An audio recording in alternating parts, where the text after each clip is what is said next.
વાઘાસણના પવિત્ર ધામમાં પીપળ વન જ્યાં સનાતન ધર્મની સંસ્કૃતિ વિકસે એવી પવિત્ર જગ્યા ઉપર આજે થરાદ તાલુકાની આ રૂટમાં પહેલી સભામાં આપણી વચ્ચે ઉપસ્થિત આપણી બેન બનાસની બેન જ્ઞાનીબેન આપણી વચ્ચે ઉપસ્થિત છે। સૌ મંચસ્થ આગેવાનશ્રીઓના બધાના નામ લઈ શકો એવા તમામ આગેવાનશ્રીઓ, આજુબાજુના દશેક ગામથી પધારેલા સૌ ધોળી તલઈ સમાન વડીલો, યુવાન દોસ્તો અને માતૃશક્તિ, જ્ઞાનીબેન વિશે આપણે જાજુ કહેવાનું હોય નહીં, કેમ કે જ્ઞાનીબેન કોઈ બનાસકાંઠાનું એવું ગામ નહીં હોય, અને એમાંય ખાસ કરીને થરાદ અને વાવ એક ગામમાં 10 વખત ના આવ્યા હોય એવું કદાચ કોઈ ગામ નહીં હોય। માટે જ્ઞાનીબેન કેવા છે એ આપ સૌ જાણો છો।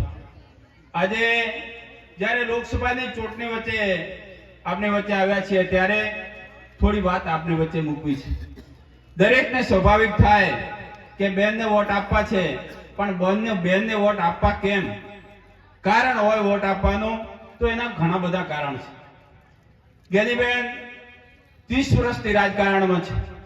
મને લાગે પહેલો મતાધિકાર આવ્યો એ વખતે તાલુકા પંચાયત લડીને તાલુકા પંચાયતના પ્રમુખ થયા દિયોદરના, એના પછી ભાભરના તાલુકા પંચાયતના પ્રમુખ થયા, એના પછી મારી સાથે તમે જ્યારે મને અહીંયા ચૂંટીને 2007માં મૂક્યો હતો એ વખતે જિલ્લાના આરોગ્ય સમિતિના ચેરમેન હતા।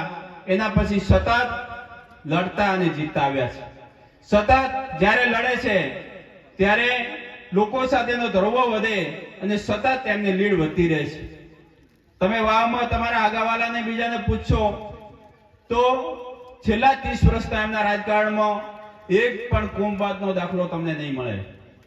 કોઈની પક્ષાપક્ષી કરીને પોતાની જાત વાળો ખોટો હશે તો એને ખોટો કીધો હશે, બીજો હાચો હશે તો એને કીધો હશે કે તમે બેસી જાઓ, પોતાની જાત વાળા હોય તો એમને દબાવીને પણ બીજાને ન્યાય અપાવવાનું કામ આપણી બેન જ્ઞાનીબેને કર્યું છે।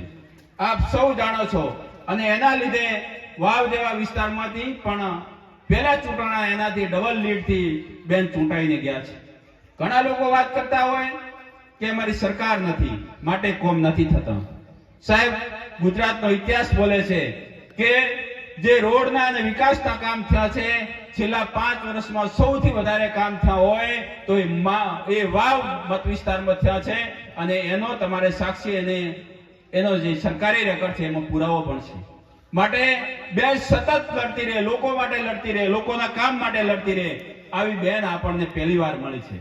એક ઉમેદવાર તરીકે એક ગરીબ ઘરની દીકરી હોય, એક ખેડૂતના ઘરની દીકરી હોય, અને એક 18 આલમને સાથે લઈને ચાલવા વાળી જ્યારે આપણી વચ્ચે બેન મળી હોય ત્યારે આપણે બીજું વિચારવાનું હોય નહીં। આપ સૌ જાણો છો કે આ ભાજપ સરકાર એક ખેડૂત વિરોધી સરકાર છે। છેલ્લા 5 વર્ષથી જ્યારે ખેડૂતો આંદોલન કરે છે, કેટલાય મરી ગયા આંદોલન કરતા કરતા, પણ એ ખેડૂતોને દિલ્હીમાં પેસવા નથી દેતા, એ તમે અમે સૌ જાણીએ છીએ।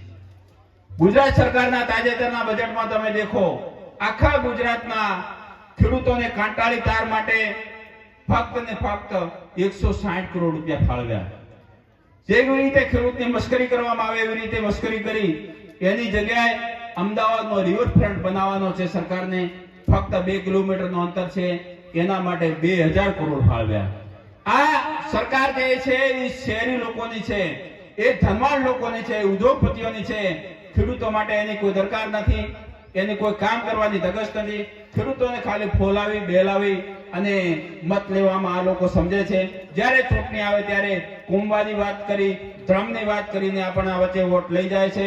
આ વખતે આપ સૌને અમે વિનંતી કરવા આવ્યા છીએ કે આ વખતે ફરીથી આપણને છેતરી ન જાય, એના માટે આપણે આપણી બેનને જંગી બહુમતીથી જીતાડવાની છે।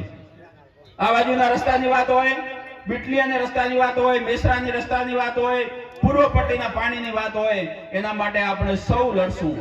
સરકાર ગમે તે હોય, એવી સરકારના કોઈ દરવાજા નથી જે લોકો તોડી ના શકે, અને એ દરવાજા તોડવા માટે આપણે લડવાનું છે, અને એ દરવાજા તોડવા માટે આપણે આગેવાન જોઈએ, અને એ આગેવાન માટે અમે પાર્ટી વતી તમારી વચ્ચે આવ્યા છીએ। તમારી વચ્ચે કાયમ રહેશે એની ખાતરી પણ આપવા આવ્યા છીએ। માટે 15 તારીખે આપણે જ્યારે ફોર્મ ભરવા જવાનું છે ત્યારે 18 આલમ સાથે મળી નાત જાત ભૂલી અને સૌ એકમત થઈ અને ખેડૂતના ઉમેદવાર તરીકે આપણી બેને આપણે ફોર્મ ભરાવાનું છે અને 7/5 જ્યારે મતદાનની તારીખ છે ત્યારે સૌ આપણે જેમ ઉત્સવ ઉજવતા હોઈએ ત્યારે હોળી કે દિવાળી ઉજવતા હોઈએ એવી ઉત્સવ કરીને આપણે સૌ એકમત થઈ અને મને તો એમ લાગે કે સામેવાળો એજન્ટ પણ ના હોય, આપણે સૌ એજન્ટ રહી આપણે સૌ એકમત થઈ 18 આલમ ન જાત પે ન પાત પે અને મૂળ લગાવીએ હાથ પે એ વાત સાથે આપણે સૌ એ જીતાડીએ અને આ વિસ્તારને ફરીથી નંદનવન બનાવીએ અને આપણો અવાજ પાર્લામેન્ટમાં દિલ્હીમાં પહોંચાડીએ એ વાત સાથે જય હિન્દ જય ભારત.